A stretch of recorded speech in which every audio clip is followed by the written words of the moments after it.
August 14th, 2005. A charter flight departs Cyprus with 121 people on board, every detail appearing routine. Hours later, the plane crashes near Athens. There are no survivors, and no one is at the controls. Official reports blamed invisible technical failures and a maintenance oversight. But the true story of how ordinary assumptions can become fatal remains buried beneath the headlines. Just how close are everyday flights to disaster? And what really sealed the fate of this plane that never should have flown? At sunrise on August 14th, 2005, Helios Airways Flight 522 prepared for a routine journey. The Boeing 737-300, registration 5BDBY, stood ready at Larnaca International Airport. On board were 115 passengers and 6 crew members, most of them families and holidaymakers bound for Prague, with a planned stop in Athens. The early morning air was quiet. The usual pre-flight checks were underway, and nothing seemed out of the ordinary to those waiting in the departure lounge or walking down the jet bridge. The captain and first officer took their seats and ran through standard procedures. Flight attendants secured the cabin, stowed bags, and greeted travelers who had made this journey many times before. The engine started at 0601 UTC, and the aircraft taxied to the runway. Air traffic control cleared Helios 522 for takeoff, and the plane lifted smoothly into the sky, climbing steadily over the Mediterranean. From the cockpit, the climb was uneventful. Instruments read normal, and the flight path followed the same corridor traced by hundreds of jets every week. Passengers settled in, some drifting to sleep, others flipping through magazines or looking out at the brightening horizon. Routine radio exchanges passed between the crew and controllers. A typical radio call said Helios 522, radar contact. For investigators, these first minutes would later stand out for their absolute normality. No one on board or watching from the ground sensed anything amiss. Yet hidden behind the calm, a single detail in the cockpit would soon make all the difference. Investigators later noted that the flight appeared completely normal at departure. There was nothing in the early data or in the air traffic recordings to suggest a problem. Only when analysts looked closer at the pressurization system and at the mode selector did they see what had been missed. Modern jetliners fly at altitudes where the outside air is too thin for people to survive. To keep everyone safe, the aircraft uses a pressurization system that acts much like a controlled airlock. Compressed air from the engines is fed through air conditioning units, called packs, and into the sealed cabin. The balance is maintained by a single outflow valve at the rear, which releases just enough air to keep the cabin at a comfortable pressure, usually similar to what you would feel on a high mountain. On the Boeing 737-300, this entire process is managed by a digital controller. In normal operations, the pressurization mode selector is set to auto. In auto, the system constantly adjusts the outflow valve, responding to changes in altitude, climb rate, and landing field elevation. The valve opens or closes automatically to keep the cabin pressure within safe limits, without needing crew input. But there is also a manual mode, MAN. In MAN, the crew must control the outflow valve themselves, using a switch on the overhead panel. If left unattended in MAN, the valve stays wherever it was last set.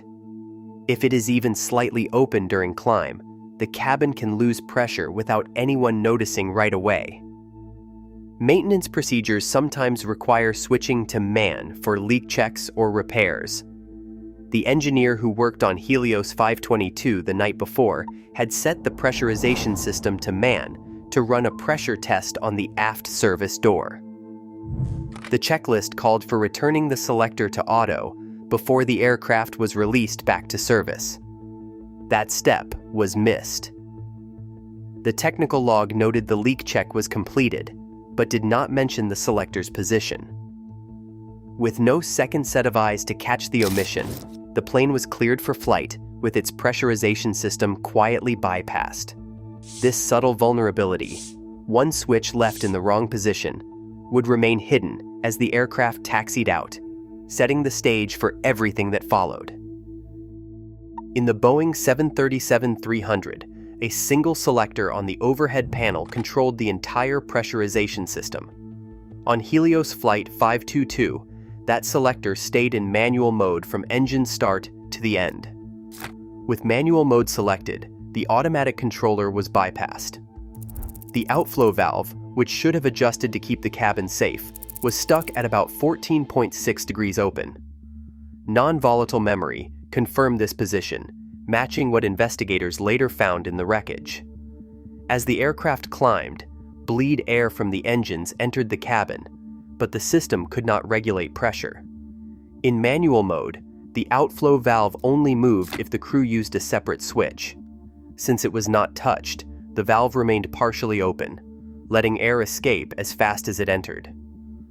Cabin altitude rose almost in sync with the plane's ascent. At roughly 10,000 feet of cabin altitude, the warning horn sounded. This is a standard threshold on the 737-300. That horn, meant to alert the crew to depressurization, used the same chime as the takeoff configuration warning. The design assumed checklists and cross-checks would catch a misset selector before departure. But with manual left on, the warning horn became the only immediate sign of trouble. A Boeing instructor explains that in automatic mode, the system manages pressurization. In manual mode, if you do not adjust the outflow valve, the cabin will not pressurize. The manual light is on, but it is easy to overlook. That is why checklists stress automatic mode before every flight. Flight data showed the aircraft climbed to cruise, but the cabin followed, passing 14,000 feet and triggering automatic oxygen mask deployment. Inside the cockpit, the warning horn echoed. The crew had come to associate that sound with takeoff configuration issues, not cabin altitude. The chime was identical, and in the confusion both the captain and the first officer focused on equipment cooling, searching for a fault that was not there. The captain radioed a ground engineer, voice steady at first, but the conversation quickly unraveled. Speech became slow, words slurred, instructions repeated or left unfinished. The cockpit voice recorder captured these moments, the captain asking, "What is it?" And the first officer, struggling for clarity, repeating, "Takeoff configuration." The engineer on the ground suggested checking circuit breakers, but the real threat, oxygen deprivation, was already taking hold. A human factors specialist explains that hypoxia, even at moderate altitudes, can strip away judgment and memory before anyone realizes it. Above 10,000 feet, the brain starts to starve for oxygen. Symptoms creep in: confusion, euphoria, tunnel vision. The crew, both experienced, were now incapable of recognizing their own impairment. Checklist items were skipped, warnings ignored. The aircraft climbed to 34,000 feet, but the people meant to fly it were fading from consciousness. For more than an hour, Helios Flight 522 flew on autopilot. When radio calls went unanswered, Greek air traffic controllers requested a military intercept. 2 Hellenic Air Force F-16 jets closed in. According to the official accident report, the lead interceptor pilot reported the captain's seat empty. The first officer slumped motionless at the controls. In the cabin, 2 passengers on the left side could be seen, both wearing oxygen masks, neither moving. The cockpit was silent. The jet continued, guided only by automation, and the last instructions entered before the crew succumbed.